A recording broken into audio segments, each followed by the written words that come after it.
অর্থনৈতিক সংকট কাটাতে অন্তর্বর্তী সরকারের নেয়া ইতিবাচক পদক্ষেপ বাস্তবায়ন হচ্ছে না, ফলে ভেস্তে যেতে পারে প্রাতিষ্ঠানিক বা রাজনৈতিক সংস্কারের সব ধরনের উদ্যোগ। আর এমন আশঙ্কা অর্থনীতির শ্বেতপত্র কমিটির। সেই সাথে সংবাদ সম্মেলনে তুলে ধরা হয় অর্থনীতির গতি প্রকৃতির নানান দিক। লুটপাটের মাধ্যমে বিধ্বস্ত অর্থনীতির গতি ফেরাতে দৃশ্যমান কিছু পদক্ষেপ নিয়েছে অন্তর্বর্তী সরকার, তবে তার পুরোটা বাস্তবায়ন হচ্ছে না বহুমুখী বাধার কারণে। সোমবার শ্বেতপত্র কমিটির আনুষ্ঠানিক সংবাদ সম্মেলনে উঠে আসে এমন মন্তব্য। তুলে ধরা হয় অর্থনীতির নানা দিক। বলা হয়, গেল ১.৫ দশকে পরিকল্পিতভাবে লুটপাট করা হয়েছে উন্নয়ন বাজেটের ৪০% অর্থ, যা গেছে মাত্র ১৫% মানুষের পকেটে। এর মধ্যে পাচারও হয়েছে বড় একটা অংশ।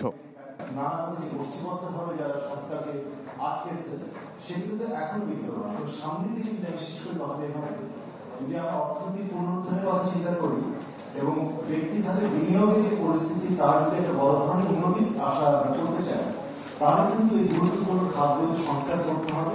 পরবর্তীতে যে প্রবণতা আমরা দেখি সেটা হলো যে এটা বড় একটা অংশ দেশের বাইরে চলে গেছে, কিন্তু সবটাই যে দেশের বাইরে চলে গেছে তা না, সেটার একটা কিন্তু এখনো আছে। দুর্নীতি করে যদি ১০০ টাকা হয়, তার মধ্যে হয়তো ৬০ টাকা বাইরে নিয়ে গেছে, ৪০ টাকা এখনো অর্থনীতির ভিতরে আছে। সুতরাং ওই দুইটাকে মিলানোটা বোধহয় ঠিক হবে।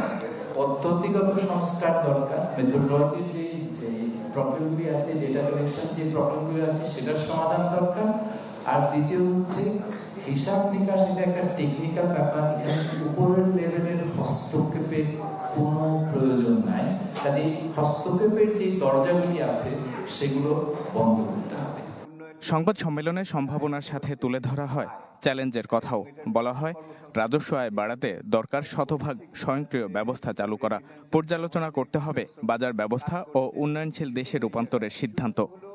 রাষ্ট্রের যে নীতিমালা সেইটা আমার উন্নয়নের পক্ষে কতখানি সহায়ক হয়েছে, নাকি ওই উন্নয়নের নীতিমালা আমার সবচেয়ে অসুবিধাগ্রস্ত মানুষকে বঞ্চিত করেছে, এইটা হলো বিষয়।